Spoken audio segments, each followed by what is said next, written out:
So we all have friends, and we all have fake friends. But what's the difference between a real friend and a fake friend? In this video, I'm going to show you 3 warning signs that your friend might be a fake one, and what you should do about it.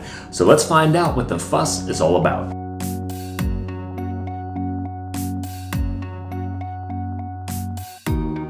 Hey y'all, welcome to the channel. My name is Spencer. My friends call me The Fuss, and if you're new to the channel and we just met, this is my way of sharing my personal journey of faith with you and the world. So if you want YouTube to spread the gospel to more people, simply hit the like button, subscribe, and share today's journey of faith with somebody you know. So last week we discussed how you choose your friends wisely, but what if you've already made some less than wise choices? What if you've already got some toxic friends in your circles? As the Bible says, bad company corrupts good character, but how do you tell if you're in bad company? Number 1 is encouragement. The first thing I need you to check for is how you feel walking away from a conversation from any of your friends. If you walk away feeling emotionally torn up and beat up every time you walk away from a person, that might be a fake friend. You see, the primary objective of any healthy and godly relationship is to build one another up. In fact, it's a biblical mandate to do so. 1 Thessalonians 5:11 says, "Therefore encourage one another, build one another up, just as you are doing." One of the blessings of biblical friendship is the freedom to express yourself honestly. A real place for you to share the wild dreams and desires that God has built into you to build His kingdom with. But if the people you call friends don't want to hear about what God is doing in your life, nor do they encourage you to grow in your relationship with the Lord, you might want to reevaluate that relationship. Proverbs 27:17 says, "As iron sharpens iron, so a friend sharpens another friend." And guys, that sharpening effect of encouragement sometimes needs a healthy amount of friction to get the message across. And that friction doesn't always feel great, but it's needed for a godly relationship. A truly toxic friend will tell you that they want you to be happy no matter what you do. But a godly friend is going to tell you that they want you to be godly in everything you do. Which brings me to my next point. Number 2, correction. A fake friend will watch you make a bad choice without ever telling you to stop, pump the brakes. In fact, they may even encourage you to do it just as long as it makes you happy. But a real friend will warn you before you hit the wall. A real friend that truly cares about you is going to voice a serious concern for your life when they see you veering too far from the way. Proverbs 27:6 tells us, "The wounds from a sincere friend are better than the many kisses from an enemy."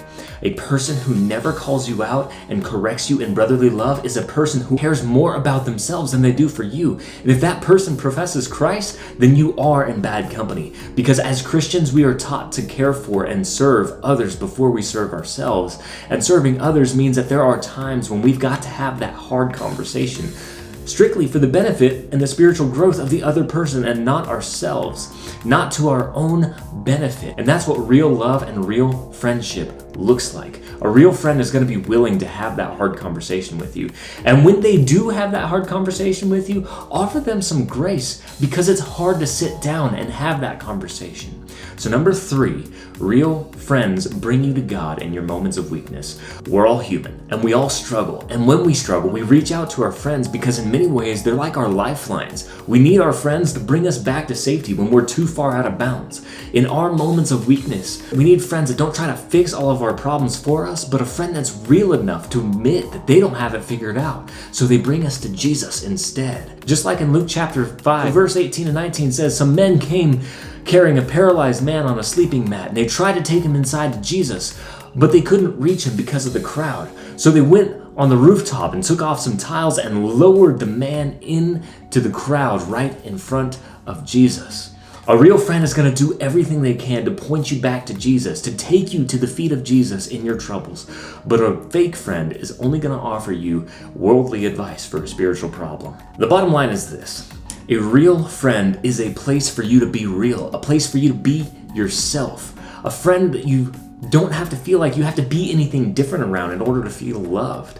And the most real friend that I know is Jesus. If you think back to John chapter 4, Jesus encounters a woman at the well, and she's probably, honestly, a pretty toxic person. In many ways, her story is a lot like mine, and maybe even yours. You see, we all carry emotional baggage from hard lives and broken relationships. She was drawing water at noon so she wouldn't have to face any of the other women from the town, and she's trying to hide her scars, hide from people.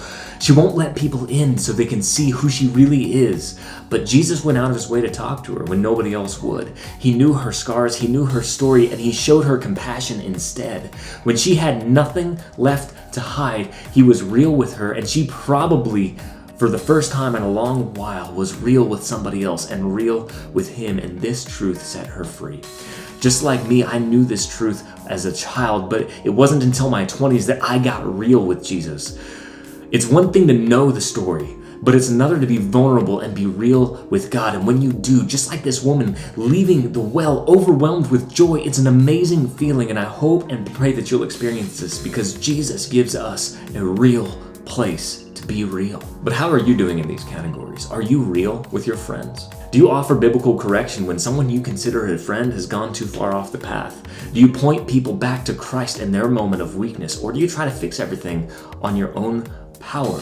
So where do you fall on this scale of real versus fake friends? Further, how do you handle the fake friends that you already have in your lives? Now I would challenge you to do it this way. If you find that you've got fake friends in your circles, don't just cut ties with them. Instead, look at this as a beautiful ministry opportunity. Just like Jesus showed the woman at the well compassion, you can show them the love and the real life that they need. But bad company corrupts good character, so you're gonna need to set up a healthy boundary that's gonna help you not to be influenced negatively by them. Then show them the real life by the way you live your life, and love them and care for them. Sooner or later, they're going to ask what you have that they don't, and that is the gospel opportunity.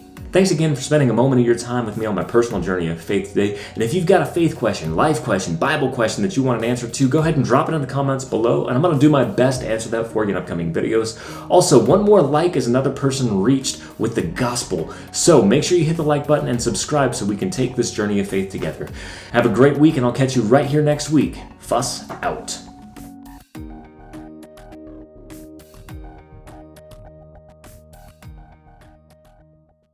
Do so. First Thessalonians. You just need more coffee. Big old cup of freedom. First that.